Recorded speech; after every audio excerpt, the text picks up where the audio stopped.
First ever factory outlet Mukunda jewelleries Kukatpally, Khammam, Kothapet, Somajiguda, Hanamkonda and Suchitra.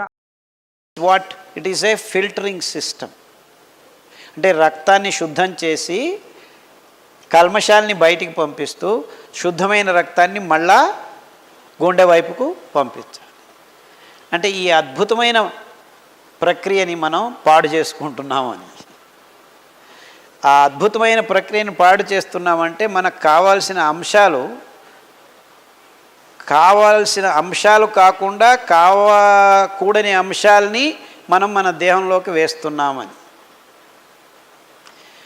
ముఖ్యంగా ఆ అంశాలు ఏమిటయ్యా అంటే ఈ ప్రచోదక పదార్థాలు వాడి తయారు చేస్తున్న కోడిగుడ్లు, మాంసము, రీఫైన్డ్ ఆయిల్స్లో ఉన్న ఈ డీజిల్ ఇండస్ట్రీ నుంచి వస్తున్న మినరల్ ఆయిల్స్ని మిక్స్ చేయటం వల్ల ఈ ఆయిల్స్ మనకి వంట నూనెల రూపంలో గడిచిన 20 సంవత్సరాల్లో మెల్లమెల్లగా మన పొట్టల్లోకి పోవటం వల్ల ఆ ప్లాస్టిక్ నానో పార్టికల్స్ సమేతం. అండ్ ఇంకా అతి ముఖ్యమైన విషయం ఏమిటంటే టీ, కాఫీలు మూత్రపిండాల్ని పాడు చేసేదానికి గడిచిన 20 సంవత్సరాల్లో మూల కారణం టీ, కాఫీ. అందులో ఉన్న కొన్ని అంశాలు ఆ టీ పొడి, కాఫీ పొడులను తయారు చేస్తున్నప్పుడు కొన్ని అంశాలు మీ దేహంలోకి చేరుకోవటం. So unless and until you stop taking these things మీకు ఈ రోగం బాగా కాదు. నివారణోపాయాలు అని అడిగారు. అంటే అతి ముఖ్యమైన నివారణోపాయం మీరు కాఫీలు, టీలు, పాలు, చక్కెర ఇవన్నీ ఆపు చేయాలి అనేది మొదటి నివారణోపాయం. నెక్స్ట్ జరిగిన నష్టాన్ని, జరిగిన దురంతాన్ని మళ్ళా మరుపూర్ణం చేసుకోవాలంటే మీ కిడ్నీ అంశాలు మళ్ళా ఉత్పన్నం అవుతుంటాయి. ఆ రెడీగా ఉత్పన్నమయ్యే కొత్త అంశాలని శుద్ధమైన పదార్థాలు మీరు అందిస్తే కొత్తగా తయారయ్యే జీవకోశాలు ఆరోగ్యంగా తయారవుతాయి. అర్థమైందా? అంటే ఈ పాయింట్ అందరికీ అర్థం కావాలి. ఈ వైజ్ఞానికత అర్థమైతే మీరు మార్పులు తెచ్చుకునేదానికి సులభం అవుతుంది. ప్రజ్ఞ, జ్ఞానం ఈ రెండు నిజమైన మార్పుల్ని మనిషిలో తెచ్చేదానికి కావలసిన విషయాలు. మిగిలినటువన్నీ వేరే. ప్రజ్ఞతో, జ్ఞానంతో ఎప్పుడైతే మార్పు జరుగుతుందో అది శాశ్వతంగా ఉంటుంది. అందుకే నేను ఈ విషయాల గురించి మీకు ఆ ప్రజ్ఞాపూర్వకంగా విశదీకరించేదానికి ప్రయత్నం చేస్తున్నాను. ఏం జరుగుతుంది, ఎందుకు జరుగుతుంది, దాన్ని మనం ఏం చేస్తే నివారణ చేసుకోవచ్చు. సో ఇది చేయండి, ఇది చేయకండి అని చెప్పేసి వెళ్ళిపోవచ్చు నేను. But then that doesn't work. అంటే మీ జీవకోశాలు, అంటే పాడైన జీవకోశాలు, సిస్ట్ అంటే ఏమిటి? అనవసరమైంది అక్కడ తయారైంది. దాన్ని కరిగించుకోవాలంటే, అవసరమైన ఆరోగ్యకరమైన జీవకోశం అక్కడికి రావాలంటే సరి అయిన పదార్థం మీరు సరఫరా చేయాలి దేహానికి. ఆ సరైన పదార్థాలే ఈ కషాయాలు, ఈ సిరిధాన్యాలు. సో అరికలు, సామెలు, ఊదలు ఈ మూడు మీ మూత్రపిండాలని మళ్ళా పునర్నిర్మాణం చేసేటప్పుడు ఆరోగ్యవంతంగా పునర్నిర్మాణానికి వస్తుంది. ముఖ్యంగా ఊదలు. సో మీ ఆహారంలో ఊదలు ఎక్కువగా ఉండనివ్వండి, అరికలు, సామెలు ఎక్కువగా ఉండనివ్వండి. గంజి రూపంలో తీసుకుంటే ఏమవుతుంది? ఎస్పెషలీ గంజి మీరు సాయంకాలం నానబెట్టి 1 లోట ధాన్యానికి, బియ్యానికి, సిరి బియ్యానికి 10 లోటాలు నీళ్లు వేయండి. అంతే. కిడ్నీ అదే నేను చెప్పాను కదా. ఇది ఒక్కటే కాదు, నేను చెప్పిన అన్ని రోగాలకు సమాధానం చెప్తున్నాను. చాలా ప్రశ్నలు ఉన్నాయి ఇక్కడ. కిడ్నీలో క్రియాటిన్ ఎక్కువైనప్పుడు కాళ్ళు వాపు అవుతుంది. ఆ కాళ్ళు వాపు అయినప్పుడు హృదయానికి కొడుతుంది. హృదయం సరిగ్గా పనిచేయదు. ఊపిరి ఆడటం తక్కువ అవుతుంది. శ్వాసకోశాల రోగాలు వస్తాయి. ఇవన్నిటినీ ఒకదానికొకటి లింకులు ఉన్నాయన్నమాట. ఇవన్నిటినీ మీరు దూరం కావచ్చు. అరికలు, సామెలు, ఊదలు, గంజి రాత్రి నానబెట్టి 7 నుంచి 10 లోటాల నీళ్ళల్లో నానబెట్టి ఆ నీళ్ళను పారవేయకుండా పొద్దున్నే మట్టి కుండలో చిన్న మంటలో 15 నిమిషాలు ఉడకపెట్టి గంజి తయారవుతుంది.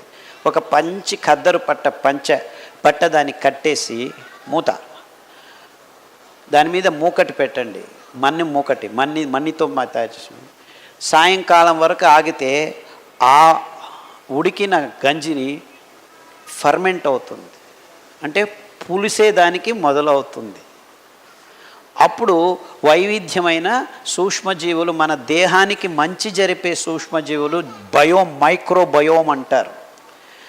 ప్రాబ్లం ఏమిటంటే మనం ఇప్పుడు ఈ ప్రస్తుత కాలంలో ఏమొచ్చినా యాంటీబయాటిక్స్ తీసేసుకుంటాం. ఇన్ఫ్యాక్ట్ మన దేహంలో ఆ మైక్రోబయోమ్ నాశనం చేయడం వల్లనే సగం రోగాలు వస్తున్నాయి మనకి.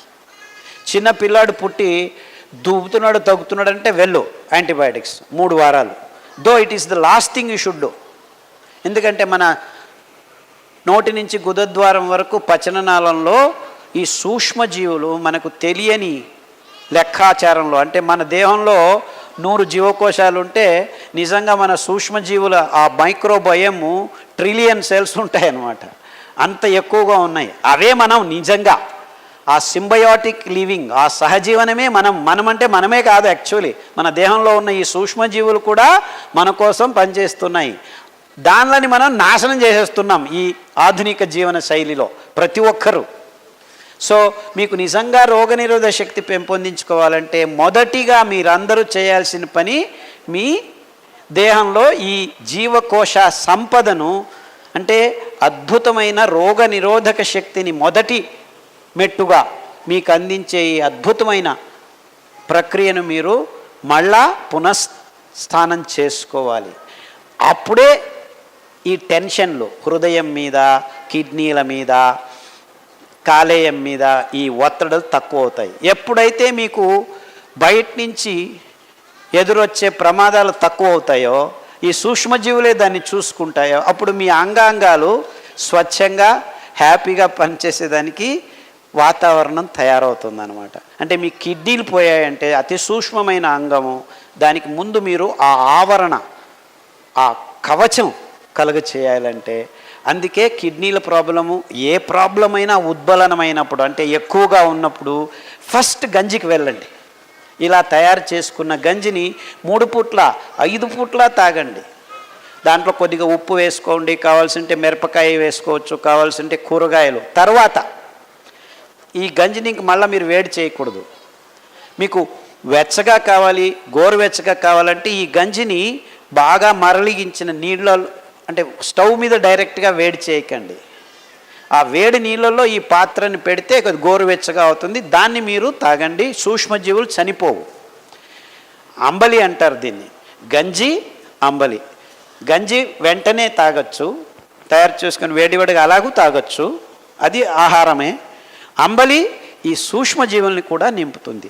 సామెల అంబలి ఒక రకమైన సూక్ష్మజీవులు, బూదుల అంబలి ఇంకొక రకమైన సూక్ష్మజీవులు. ఇలా వైవిధ్యమైన సూక్ష్మజీవులు మీరు నింపటం వల్ల మీ కిడ్నీ ఒక రక్షణ కవచాన్ని మీరు అందించిన వాళ్ళు అవుతారు. 6 వారాల్లో క్రియాటినిన్ 7 ఉన్నది కూడాను 5కి వచ్చేస్తాం. అలాగే మీరు 6 నెలలు చేస్తే, అంటే ప్రతిరోజు గంజి తాగాల్సిన పని లేదు. తర్వాత మీరు ఇడ్లీలు చేసుకోవచ్చు, వడలు చేసుకోవచ్చు, దోశలు చేసుకోవచ్చు, పొంగనాలు చేసుకోవచ్చు, పులియోగర కూడాను చేసుకొని తినచ్చు. కానీ వారానికి 1-2 సార్లు ఈ గంజి అంబలి ప్రతి ఒక్కరూ తాగండి. ఆరోగ్యంగా ఉన్నవాళ్ళు కూడాను తాగాలి. ఎందుకంటే ఆ పునశ్చేతనం చేస్తూ ఉండాలి అన్నమాట. అంటే నేను మామూలుగా ప్రతి వారంలోనూ ఒకరోజు ఇలా పొద్దుంది సాయంకాలంది ఉదయం. ఇది మన దేశంలో పురాతనంగా వస్తున్న అలవాటు. పురాతనంగా యాక్చువల్లీ వంట వండిన అన్నం మిగిలిన దాన్ని నీళ్లు వేసేసి పంచకట్టేసి పెట్టేవాళ్ళు. పొద్దున్న లేచి ఒక ఎర్రగడ్డ, ఒక మిరపకాయ పక్కన పెట్టుకుని దాన్ని తిని కొరుక్కొని వెళ్ళి పనులు చేసుకునేవాళ్ళు. ఎంత అద్భుతంగా ఉంది చూడండి ఈ పద్ధతి. And we have not been able to understand the scientific aspects of this wonderful practice. దాన్ని మనం తంగడం, అంగళి, సంగడి ఏదేదో పేర్లు పెట్టుకొని దాన్ని ఈ సోకాల్డ్ ఆధునిక వ్యవస్థలో దాన్ని పారవేసేసాం. అక్కడే మోసం జరిగింది. అంటే మన కిడ్నీల ప్రాబ్లమ్స్ మన పాత పద్ధతుల్ని మనం విడిచేయటం వల్ల వచ్చింది అని మనం అర్థం చేసుకోవాలి. సో అతి ముఖ్యంగా కిడ్నీల ప్రాబ్లం అది చాలా మటుకు చాలామందికి ముక్కులో రక్తం వచ్చేంత వరకు కిడ్నీలు చెడిపోయి ఉంటాయి కొంతమందికి. అంటే దగ్గితే ముక్కులో రక్తం వస్తుంది, దగ్గితే గొంతులోంచి రక్తం వస్తుంది. అంత ఉద్బలమైన పరిస్థితి నుంచి కూడాను బయటపడిన కేసులు నా దగ్గర వందల మంది ఉన్నారు. అర్థమైందా? సో మీరు చేయాల్సింది ఇంతే. దానికి కావాల్సిన కషాయాలు మీ రక్త ప్రసారాన్ని అందులోకి చేతనాన్ని పుంజుకునేట్టు చేసేదానికి పునర్నవ, రణపాల, ఎస్పెషలీ స్టోన్స్ కరగాలంటే మీకు రణపాల ఆకు, అరటి దిండు, ఆ అరటి బోధ మధ్యలో కాండం ఉంటుంది, దానికి కషాయం. సో అరటి బిండు దొరకలేదంటే అరటి పండే తీసుకోండి, తోళ్ళతో సహా కట్ చేసి కషాయం బాగా 10 నిమిషాలు వేడి చేసి ఆ నీళ్ళని తాగండి. ఈ రాళ్ళు కరగటం మొదలు పెడతాయి. 6 నెలల్లో పూర్తిగా మీకు శుద్ధమైపోతుంది, ఏ ఇబ్బందులు లేకుండా. అంతెందుకు డయాలసిస్ మొన్న నాగపూర్ నుంచి ఒక అమ్మాయి వచ్చింది, 28 సంవత్సరాల వయసు. 23 సంవత్సరాలకే ఇదే ఈ ప్రోటీన్లు, పన్నీర్లు, గుడ్లు అది ఇది తినేసి కిడ్నీ లేచిపోయింది. డయాలసిస్ మొదలుపెట్టారు. వారానికి 2 సార్లు డయాలసిస్ చేసుకున్నట్టున్న అమ్మాయి ఈ ఆహార పద్ధతి ఎవరో చెప్పారు హిందీలో, వాళ్ళకి తెలుగు రాదు, కన్నడం రాదు, ఎవరో తెలుగు వాళ్ళు ట్రాన్స్లేట్ చేసి చెప్పి పాటించి 6 నెలల్లో మొత్తం కిడ్నీ సరిపోయి డయాలసిస్ లేకుండా 3 నెలలు అయింది సార్, మిమ్మల్ని చూసిపోదామని వచ్చామని మొన్న వచ్చారు.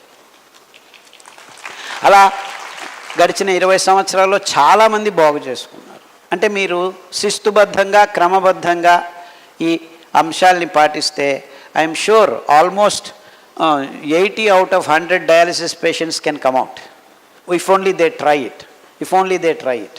I'm sure about it. I'm so confident about the system. ఇది ఆహారం ఆరోగ్యాన్ని ఇస్తుంది కాబట్టి ఎలాంటి రోగమైనా బాగవుతుందని నా నమ్మకం. మీరు ప్రయత్నం చేయండి please. Very irritating and nonsensical problems అనమాట. కానీ పోను ఇవి చాలా ఇబ్బంది అవుతుంది వయసు ఎక్కువ అయ్యే కొద్దీ. నడవలేని స్థితి, కింద పడిపోవటం, ఇలాంటివన్నీ జరుగుతాయి. సో మీరు ఇప్పటి నుంచే దానిని హ్యాపీగా బాగు చేసుకోవచ్చు. దానికి కావాల్సింది మీకు కూరలు నేను చెప్పింది 5లోనే రౌండ్ అండ్ రౌండ్ ఎక్కువగా వాడండి. అంటే వారంలో 2 రోజులు అది 2 రోజులు ఇది, మిగిలిన ధాన్యం ఒక్కొక్క రోజు వాడుతూ రండి. కషాయాల్లో మీకు అద్భుతమైన కషాయాలు చాలా ఉన్నాయి. ఈ వెన్నెముకకు సంబంధించినంత వరకు మీరు పట్టిలో మొత్తం క్లియర్గా పట్టీలు రాశాం. C4, C5, L4, L5 నరాల సంబంధం ఇవన్నీ వాడుతూ రండి. మీకు ఏ ఇబ్బందులు లేకుండాను, మీకు 70 సంవత్సరాలు ఉన్నప్పుడు ఇబ్బందులు కానీ బాగవుతుంది. పుస్తకం